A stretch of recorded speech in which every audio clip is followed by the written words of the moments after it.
I have a vintage guitar. It was custom made for my mother. Okay. Peggy Eames, who is in Our Gang comedies. Really? Cool. Well, yeah, it was Our Gang for years until it went on television, then it was the Little Rascals. Correct. And this was your mom's guitar? Yes, so one-of-a-kind Gibson. You sure this ain't a Peggy?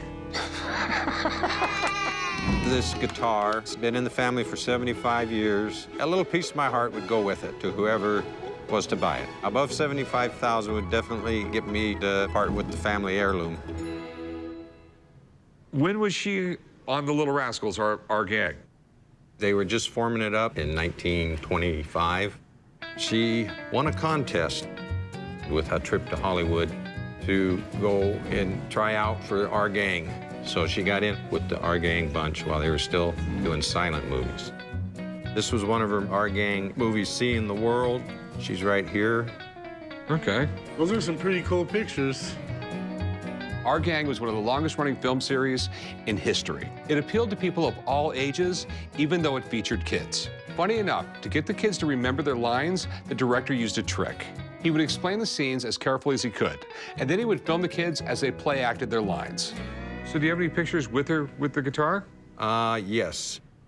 All right, there we go, right there. Here's where she starts playing the guitar. When she got too old to be in Our Gang, she started doing stage acts, singing, dancing. She wanted a guitar to do her act. She went to Gibson. It's probably one of the first SJs, Super Jumbos, that Gibson made. Really? Okay. The guitar's bigger than she is. So do you know what year she bought the guitar? We have had people look at this and say that it's a 1938. I mean, literally, Gibson guitars, even from the beginning when the company was called Gibson Mandolins, they used the best woods, the best construction. You don't see a lot of pre-war Gibsons anymore, you just don't. Most of the ones were bought by professional musicians, and they beat them to death. Yeah, when kids started arriving, it stayed in the case pretty much. I mean, it looks in absolutely great shape. You rarely see 75-year-old guitars because ones besides Gibsons would fall apart. All right, so is this supposed to be your mom right here? Yes. Okay. So what do you want to do with it? I'm looking for a value of $75,000. Okay. A pre-war Gibson is a rare find. I mean, I've paid as high as $90,000 for a Gibson in here. And if this is a real 1938 Gibson Super Jumbo, it could be worth a ton. Do you mind if I call somebody up and take a look at it? That'd be very good. I am gonna go give someone a jingle. I'll be back. Okay. Old Gibsons from the 1930s can be incredibly valuable, and guitars owned by certain celebrities can be close to priceless. But since we're talking Peggy Eames and not Elvis Presley, I don't know how to price this. We have a really early Gibson, potentially a 1938. Wow, that's an early one. Well, if it's a 38, it's a Super Jumbo. It's the first year that they made these. And it came to be one of Gibson's most famous guitars. Everybody has played and recorded with Super Jumbo, Neil Young, The Who. So to have a first-year production, that's a big deal. The 38 Super Jumbo is one of the most iconic sounding guitars there are. It was loud. It had a really nice mellow low end to it. They even make a reissue of the 38 the first year because it's such a significant guitar. You mind if I pick it up and take a look at it? Go ahead. All right, cool. Back looks in good shape. It's all rosewood. No cracks on the back. There's a nice piece of maple, it looks like maybe on the neck there. You got maybe one crack right here. The biggest thing is if there is a number on the inside of it, ink stamped in there. Well, yeah, this is 1938 for sure. It's got a D for the letter, and that was only used in 1938. So, All right. It's a Super Jumbo. That's super cool. The custom work on it, that makes it really cool. Who was she?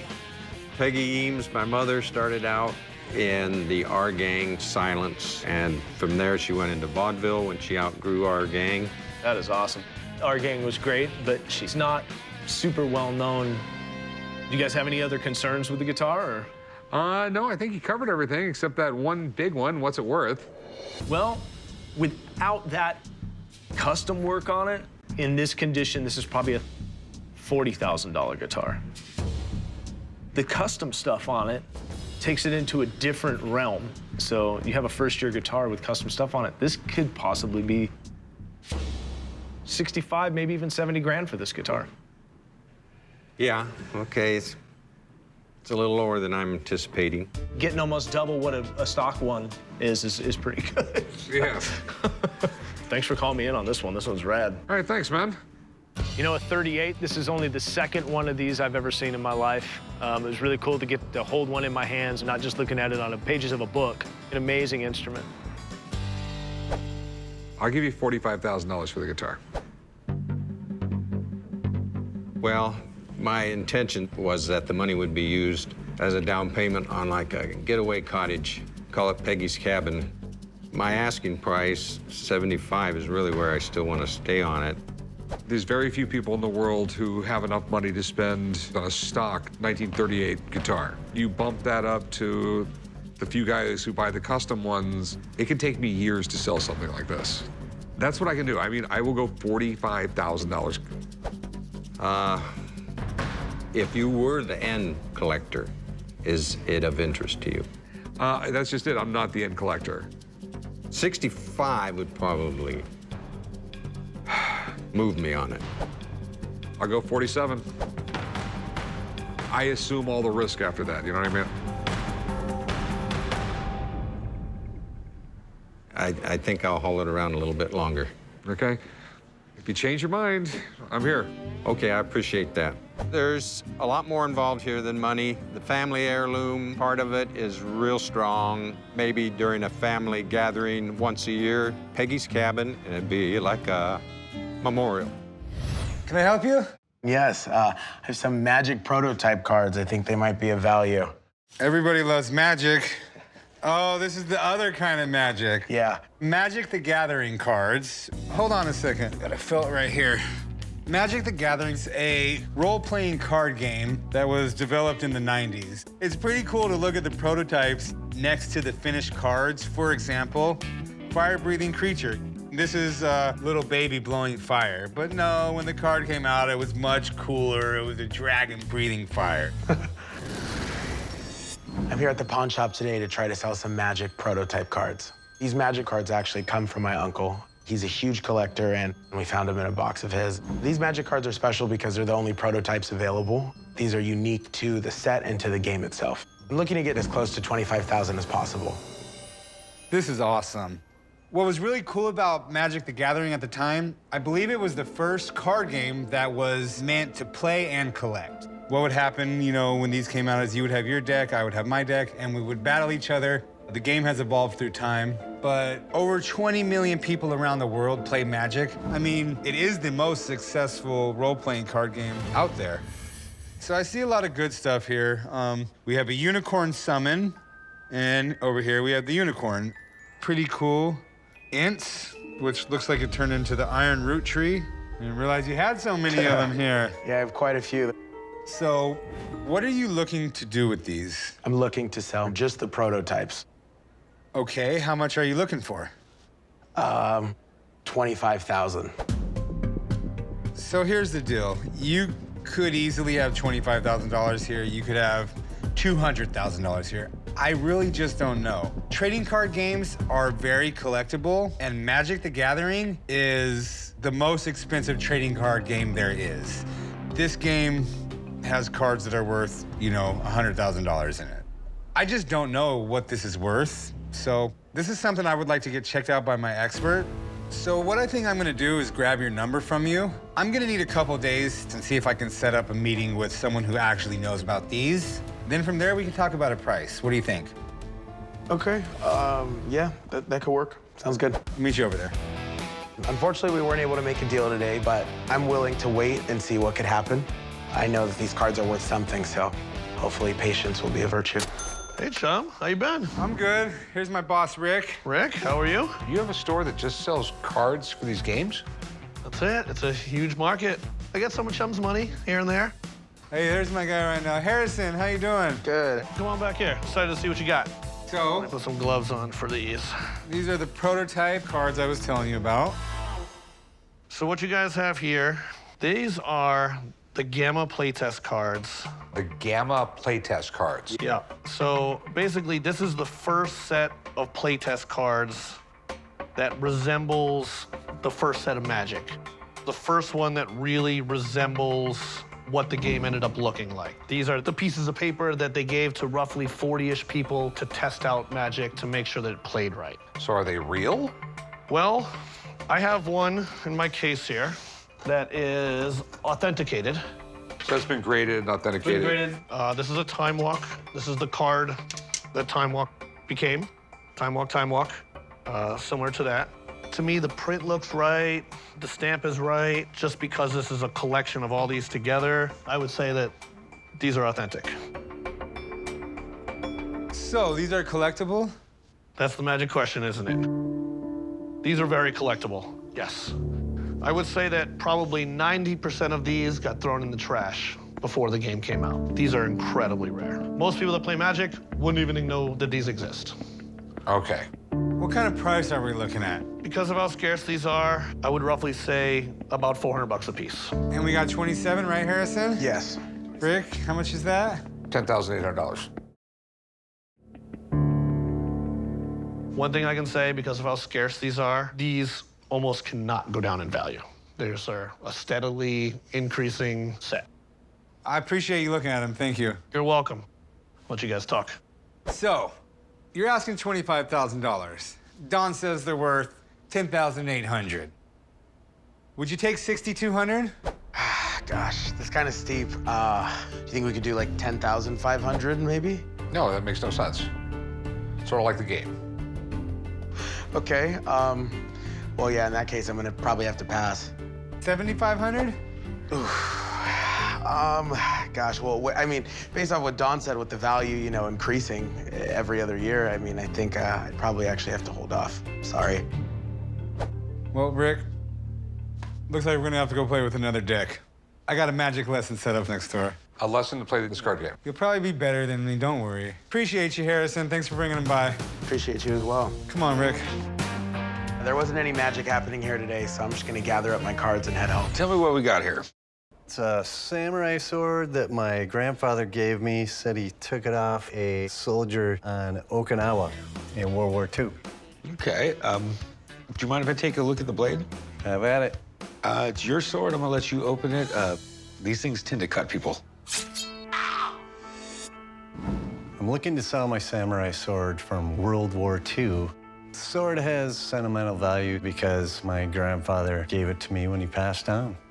If it's worth a life-changing amount of money, the sentimentality might go away a little bit, but we'll, I guess, cross that bridge when we come to it. This is definitely cool. What's absolutely crazy and what people just don't realize about these things is that a soldier in World War II could have had one of these on him, and he very well might not have even known it was 700 years old. And the reason that is because they were typically a long-standing family heirloom. You know, you would go to war and you'd go get the family sword from mom's house, grandma's house, grandpa's house, whatever. And they were made so perfect the first time that they never really needed to evolve. It wasn't like Europeans with the broadsword, the dagger. No, this is all they needed. It worked just fine. You ever had anybody take a look at it or anything like that? I haven't. Okay, I've purchased these swords for $300. I've purchased these swords for $300,000. And there's swords out there that are worth $3 million. But they're really kind of hard to figure out. At the end of the day, the only way to actually date this sword and find out more about it is to take the handle off and look at the tang, which is the part of the blade that extends into the handle. And there's going to be a maker's stamp that says how old this thing is. But I don't speak Japanese. Me neither, so. But I have a guy that does. Do you mind if I bring him in? Absolutely not. That'd be great. All right, well, hang out. I'll be back in a little bit, okay? I'm hoping the expert is just that and can tell me some history and what it's worth. Hey, what's up, Corey? I only call you for one reason, right? Always the same, right? Well, let's see what you got. So with your permission, I'd like to take it apart to see what's inside. Absolutely. So Japanese swords are held in with basically only a little pin will hold the entire blade. Wow. Don't try this at home.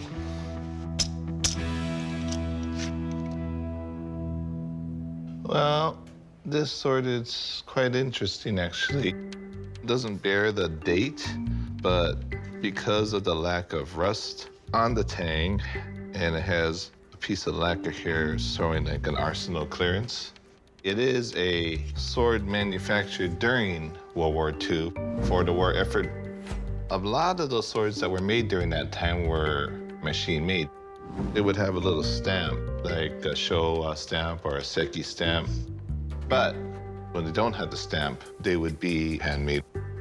In this case, this bears no stamp, and the signature is of a smith called Kaneshige. He worked in Gifu or Seki during the war, and they were almost like a factory to make swords for the war effort as much as possible. But once in a while, they did make one the traditional way, and this is one of those. So, Mike, what do you think it's worth? So, because of the condition and the fact that it's a handmade blade, I'd say $2,000 would be a fair price. All right. Well, Mike, I appreciate you coming down. Okay, I'll see you later. Take care. Take care. Thank you. All right, well, I'll give you $1,000. Sound good to you? Well, I was hoping I would have one of those rare ones that was worth 100 grand, and that might change my life, but a lot of sentimental value here in this sword. I think I'm just gonna keep it. All right. Well, if you change your mind, I'll be here, okay? All right, appreciate it. I guess I'm not real disappointed I didn't sell the sword, because I do really love it. And the money, for me, isn't life-changing, and so I think we'll be happy to have it up on a place of honor on the wall. What is this? That is a thermonuclear weapon cover. Holy. I bet you've never seen one before. I'm 49 years old, and I remember the nuclear bomb drills. Get underneath your desk, put your arms over your head like this, and kiss your ass goodbye. This item is significant to this modern day because in Las Vegas, we're close to where the thermonuclear and the atomic items were tested. I would like to ask $800. If you think of what it costs our country to build something like this, I believe that this item is well worth that price. This protective cover is a genuine part of a dismantled model B-57 thermonuclear weapon. Okay, that is definitely cool. So this was a thermonuclear weapon as opposed to a nuclear weapon, which means it was a hydrogen bomb, correct? That is correct. The building of the nuclear bomb was the biggest project in World War II. And in the early 50s, they figured out how to make the thermonuclear bomb, which is like 1,000 times more powerful, correct? Yes. It's pretty rare that a part from a thermonuclear weapon comes into the pawn shop. And if this really is what the plaque says it is, it's cool. It's really cool. Where did you get it? I was a physicist and had a lot of connections and involvement with the military. So at one of those military installations in New Mexico, this really stuck out. And when I found out it was for sale, I just had to have it. Okay. Removed before flight? But how did you remove it before flight? Because aren't there nuclear warheads underneath a giant... There's like the top of a rocket, and underneath that, the nuclear warheads are underneath that, and it's all like bolted together and stuff, so how could you remove that before flight? I think this must be, because it says flight, it was probably on an aircraft. Okay. There's a couple things that are just not adding up. And hey, I'm no rocket scientist. And you need a rocket scientist to figure this one out. Literally. How much do you want for it? I'd like to ask $800. Okay. Do you mind if we take this over to the Atomic Testing Museum? There's a guy there who will know exactly what this is. Oh, I'd love it. Give me a few minutes and we'll run over. All right. Okay? I believe the museum will assure us that it is what I think it is. And I'm confident we can make a good deal. Hey, Alan. Hey, Rick, good to see you. I'm the executive director of the National Atomic Testing Museum. Things have become more collectible from nuclear weapons simply because of their awesome power. So, Rick, this looks kind of familiar. Well, good, because we're trying to figure out exactly what it is. Let me take a look at that real quick. I noticed that there's a plaque on here. And the plaque talks about it being part of a thermonuclear bomb, a B-57. But let me tell you a little bit about this bomb, the B-57, that this plaque refers to. It was made, you know, for a strike force that was a smaller fighter that would go in. These were bombs that were used in theater and at shorter distances. Okay, so this was a thermonuclear bomb. This had hydrogen in it. Well, no. This one was a nuclear weapon. The fission and fusion bombs, the thermonuclear bombs, were really big. So what you're saying here is that the plaque is wrong. That's right. Okay. So, Rick, what are your real concerns about this? You know what? It's cool, but it's only gonna be really cool and worth money if it belonged to a nuclear bomb. Yes. And the answer to that, we'll have to find by trying it out. You got one of these bombs here? We just happen to have one hanging around here. I'm leaving the building right now. Thermonuclear, nuclear, it makes no difference to me as long as it's real. Because if it's real, it's badass, and badass always sells. That's it, huh? This is it. Whoa. This is a B-57 tactical nuclear weapon. They had to cover it and protect it while it was on the ground getting ready to be loaded, because it's pretty easy to run this into something. And here's why. We'll take this off and I'll show you. This is a composite nose cone, and behind this was a radar altimeter.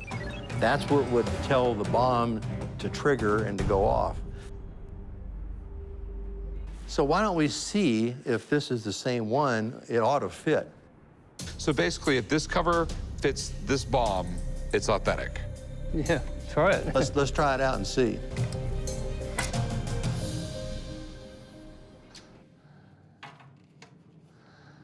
Okay. Well, it fits perfectly, and it looks the same. Yeah, look at that.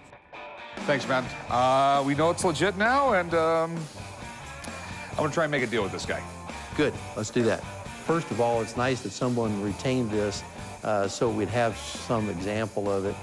That was the leading edge of our defense against the old Soviet Union. It was the first line of defense. You know it's real. It's hard to ascertain a value. You understand what I'm saying? How much do you want for it? 800. You know, it's interesting, it's great, but I gotta find someone who's gonna buy it. Will you take 300 bucks for it? I don't know. It's got to be worth 700.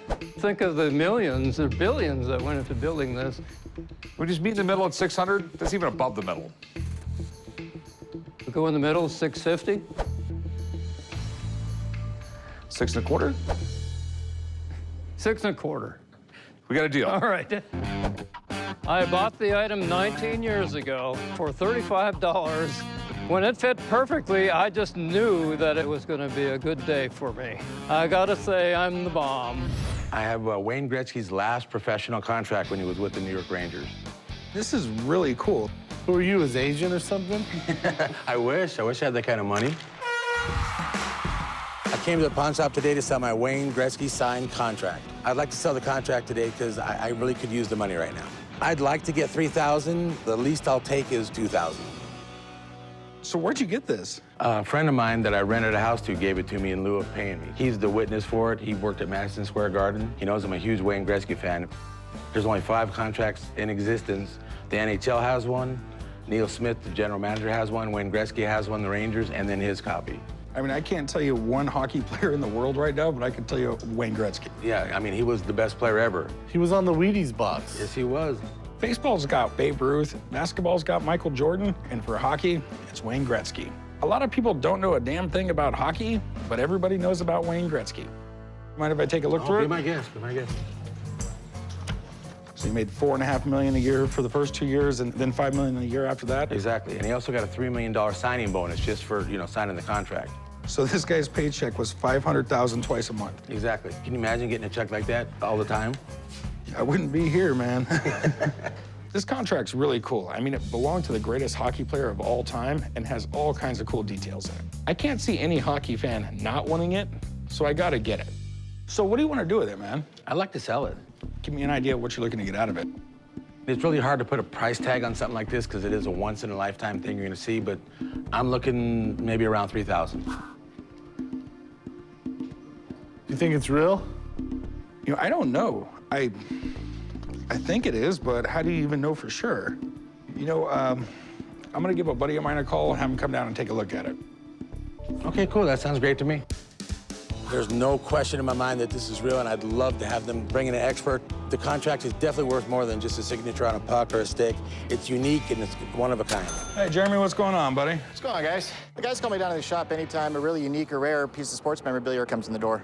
What do we find this time? We got Wayne Gretzky's contract. You got the great one right there, man. This is really special. Where did it come from? A buddy of mine gave it to me. That's a heck of a present. It's pretty clear he's the greatest hockey player of all time, right? Absolutely, he is. In his 20-year career, he just shattered the record books and is the leader in every major offensive category. By the time he retired, he had the career record for most points with 2,856, which is 1,000 more than the second closest guy.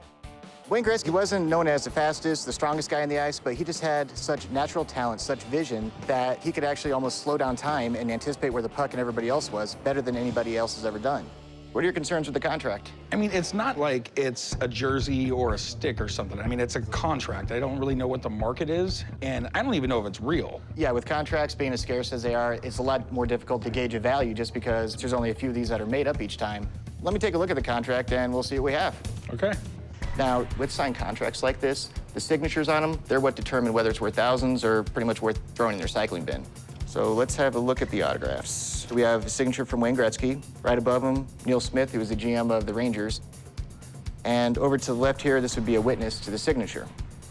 Now, Wayne Gretzky's signature in particular, it's a very quick and abbreviated autograph. The main characteristics are the W in Wayne, the G in the Y in Gretzky.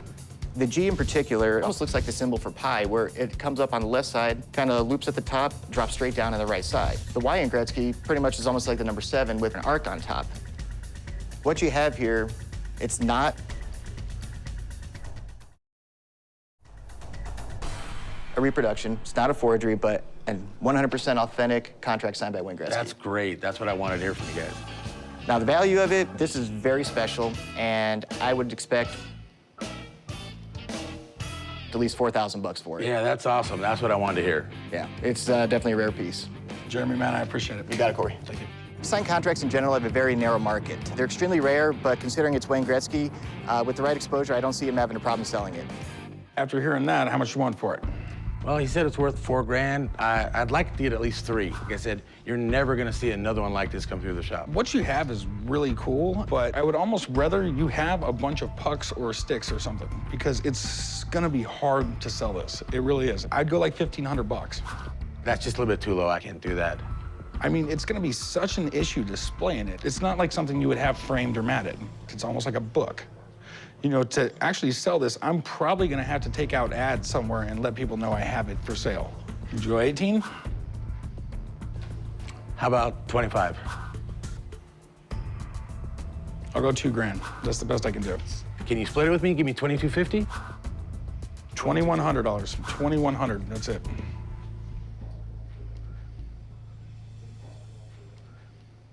Sounds good to me. I can do that. All right. Gentlemen, I'll take care of it. Yep. Grab the contract and meet me at the desk. Personally, I think it's worth a little bit more, but I'm very happy with getting $2,100 for the contract. Like I said, the money will be used, you know, and in a great way, and that's what I came here for today. Hey, how you doing? Good. What do we got here? This is a Sony Walkman. Okay, that's a little antiquated. Well, this is real special. This is silver-plated, personally given to John Entwistle. From the Who? Yeah, he was my first husband. Whoa. You must have had a really crazy life. Yeah, that was a lot of fun. Explains the glasses. Yeah. I came down to the pawn shop today because I wanted to sell my silver Walkman. There were only 250 of them made. I'm hoping to sell this Walkman for $2,000, but the lowest I'll go is $1,250. So how did you meet John Entwistle? I come from men's tailoring. I did a lot of suits, and one of my best clients was Keith Moon, and we became fast, furious friends. And later on, I got to meet John Entwistle. I mean, I love The Who. I mean, they just had a really original sound like nobody else. That's right. In 1964, a British rock band named the Detours changed their name to The Who and got themselves a new manager. After selling over 100 million records, it's safe to say The Who is one of the greatest rock bands of all time. So this was given to John? Yes. They all were presented with this as part of the promotion. It was 10 years. The 10-year anniversary of the Walkman. That's correct. It was the iPod of the 80s. When they first came out in '79, it's right when rare earth magnets became cheap and they could make the little headphones. Right. Before this, there was no portable music besides having a gigantic boombox on your shoulder. I'm usually not interested in old electronics because generally they're worthless. But a Tiffany silver-plated Walkman owned by one of the original members of The Who, that's pretty badass. If the price is right, I would love to own this thing. What'd you want to do with it? Sell it. Okay, how much did you want for it? $2,000. That's a lot of money. Well, what are you thinking about? I'm thinking about $700. Ooh. I mean, it's one of those things that's really hard to come up with a value. I mean, it did belong to John, but it's a Walkman. 900. 15? I mean, it's one-of-a-kind item. I can't do 15. It's too much money. The lowest I'll go is $12.50. I don't know, Pops. This is one of those weird things that I think someone's willing to buy just to say they have it. Yeah. What do you think we should pay for this? I'll pay her the $12.50. Okay. You take $12.50 for it? Sure. That sounds like a deal. All right, $12.50. All right. All right, write her up, Corey. Let's go do some paperwork. We don't make any money. It's your fault. It's risky to override my dad on a deal like this because now if it doesn't sell, it's on me. But I really think we can make a nice profit on this thing. Check it out, Grandpa. That's a Tiffany sterling silver Who Walkman. That Corey paid too much for it. What do you mean I paid too much for it? He paid too much. You don't even know what he paid for yet, Dad. It's worth about $2 on today's market. No, it's worth more than that, but he did overpay for the damn thing. Well, I thought we had to build inventory for our growing business here. We got to get it at the right price, dum-dum. He's just gonna keep it anyways. It's from The Who. Look, I got a tape here. Let's play it. Uh-oh. Here, let me fix that. Dad, it's made in 1989. It's way too high-tech for you. As a matter of fact, I'll give you $50 if you can put this tape in there in less than 30 seconds. I'll double it. All right, here you go, Pops. I'm timing you right now. Go, go, go. 25 seconds. 20 seconds. Oh, you got it. Oh, you better eat your words, boy. 10 seconds. 5 seconds. It don't fit. They never made different size cassettes. Just slam it shut. Get it in there. It don't fit. Just give me the $50. What do we have here? These are a certified copy of the Saddam Hussein prints that were taken when he was arrested in Iraq. The originals are in the FBI vaults, but there's 44 original certified copies. Where did you get these? I was an FBI agent, so I was over there, and they gave all the agents a certified copy when they left. Okay. Definitely something different. Yeah. I came down to the pawn shop today to try to sell my certified copy of the Saddam Hussein fingerprints. I thought, you know, if I could sell the prints and take the money and do something special with my wife and my family, that might be kind of fun. I've had some people say these are worth a lot of money, like thousands and thousands of dollars. This guy basically did whatever he wanted and someone disagreed with him, he just shot him? It's hard to get in somebody's head like that, you know what I mean? You know what happens to us for like 30 years, he never left Iraq.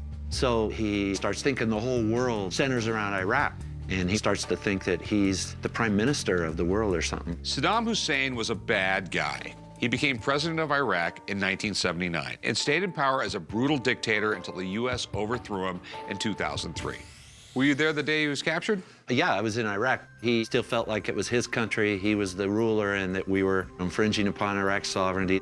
Yeah, I'm pretty amazed that he actually even signed it. He wouldn't sign it until it was fingerprinted. I guess he thought we were gonna switcheroo, like we put somebody else's fingerprints on there. Super paranoid. Normally, I don't buy memorabilia that has something to do with really bad people. But this represents a major victory for U.S. Armed Forces, and that's pretty cool. But still, putting a price on something so creepy won't be easy. You know, it's gotta be worth money to someone. I don't know how to put a price on it, and I don't know anybody to call. I've always thought the best buyer would be some Kuwaiti sheik. I'll tell you what, I'll give you my best offer. I'll give you 1,500 bucks. You can make a deal there. Otherwise, it's just not going to happen. I think if it was an auction and there was a guy who collected war memorabilia, something like this might be attractive to him, and they might get upwards of, you know, $10,000. Maybe you could get it, but I'm not going to go anywhere near that. Sentimentally, it's worth more to me than that, so. Well, thanks for bringing it in. It was pretty neat. Yeah, thank Okay, you. Have a nice pleasure. day. Well, we weren't able to make a deal today. I'll probably just hang on to them. For now, they'll probably just go back up on the wall in my office.